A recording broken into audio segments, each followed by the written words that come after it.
இயேசுவின் நாமத்தினாலே இந்த மாலை நேரத்திலே உங்களை அன்போடு விட வாழ்த்துகிறேன்.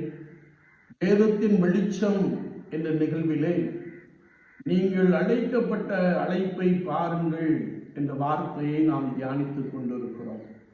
இன்றைக்கும் எண்ணாகமத்தின் புஸ்தகம் 13ஆம் அதிகாரம் 30ஆம் வசனத்தை நாம் வாசிக்கின்ற போது, அப்பொழுது காலேப் மோசேக்கு முன்பாக ஜனங்களை அமர்த்தி, நாம் உடனே போய் அதை சுதந்திரித்துக் கொள்ளுவோம், நாம் அதை எளிதாய் ஜெயித்துக் கொள்ளலாம் என்றான் என்ற ஒரு வார்த்தையை நாம் இங்கே வாசிக்க முடியும். விசுவாச வாழ்க்கையிலே சுதந்திரித்துக் கொள்ளும்படியாய் ஜெயித்துக் கொள்ளும்படியான அனுபவத்திற்கு ஆண்டவர் நம்மை அழைத்திருக்கிறார்.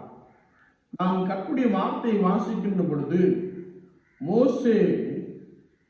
மோசேக்கு முன்பதாக ஜனங்களை அமர்த்தி, காலே ஸ்டில் த பீப்புள். நம்முடைய வாழ்க்கையிலே நமக்கு எதிராக வருகின்ற நெகட்டிவ் தாட்ஸ், நெகட்டிவ் எண்ணங்களை நாம் அமர்த்த வேண்டும் என்பதை குறித்து வசனம் மிக ஆழமாக கற்றுக் கொடுக்கிறது. அநேகருடைய வாழ்க்கையிலே முடியாது என்று எண்ணி தோற்றுப்போகிற ஒரு அனுபவத்தை நாம் பார்க்க முடியும். ஆனால் அப்படிப்பட்ட எண்ணங்களை நாம் அமர்த்த வேண்டும். ஏனென்றால் கானானை வேவு பார்த்து வந்தவர்கள் ஒருவேளை எல்லாரும் நெகட்டிவான எண்ணங்களை கொண்டிருந்தார்கள். நாம் அவர்களை ஜெயிக்க முடியாது. அங்கே ராட்சசர்கள் இருக்கிறார்கள், அது அரணான பட்டணம் என்று சொல்லி ஒருவேளை நெகட்டிவான எண்ணங்களை வெளிப்படுத்துகிற ஒரு அனுபவத்தை நாம் பார்க்க முடியும். எனவேதான் காலேப் ஜனங்களை அமர்த்தி, காலேப் ஸ்டில் த பீப்புள். இரண்டாவதாக நாம் என்ற வார்த்தையை நாம் இங்கே வாசிக்க முடியும். Let us go up, unity of faith. நாம் உடனே போய் என்ற ஒரு வார்த்தையை நாம் இங்கே வாசிக்கிறோம். விசுவாச வாழ்க்கையிலே பிதாவும் நானும் ஒன்றாயிருக்கிறது போல நீங்களும் ஒன்றாயிருங்கள் என்ற வசனத்தின்படியே ஒரு செயல்பாட்டை நாம் செய்கின்ற பொழுது அதிலே நமக்கு ஒரு நம்பிக்கை, ஒரு விசுவாசம் இருக்க வேண்டும். அது எல்லாருக்குள்ளும் இருக்க வேண்டும் என்பதை குறித்து வசனம் மிக அழகாக கற்றுக் கொடுக்கிறது. எனவேதான் let us go up means the unity of faith. மூன்றாவதாக at once, உடனே, promptness.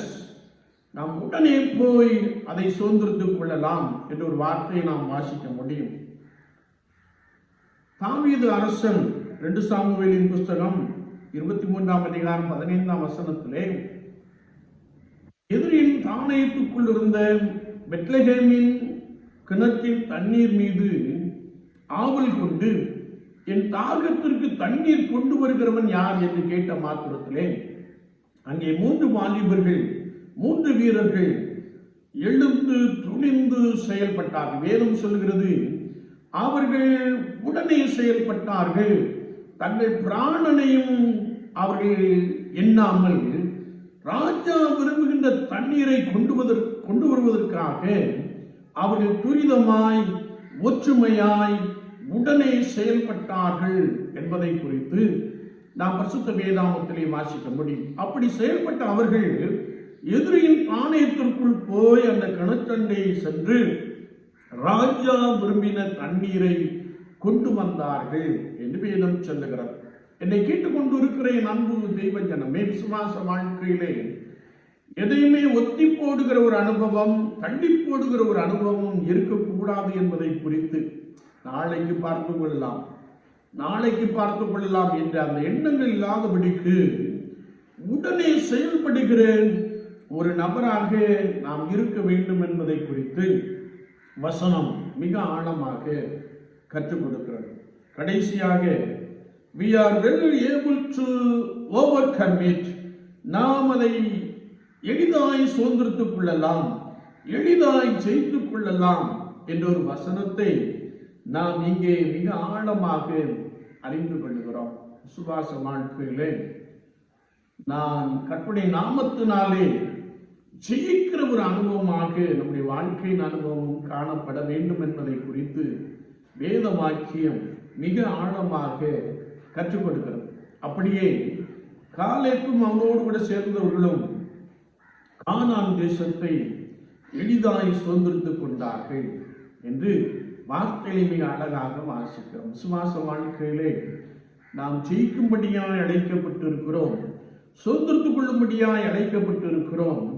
அதிலே நமக்கு எதிராய் காணப்படுகிற எல்லா காரியங்களையும் நான் ஒருவேளை தள்ளிவிட்டு விசுவாசத்தோடு கூட முன்னேறி செல்லுகின்ற பொழுது, ஒருமித்து செயல்படுகின்ற பொழுது ஆண்டவர் காரியத்தை வாய்க்க பண்ண போதுமானவராக இருக்கிறார்.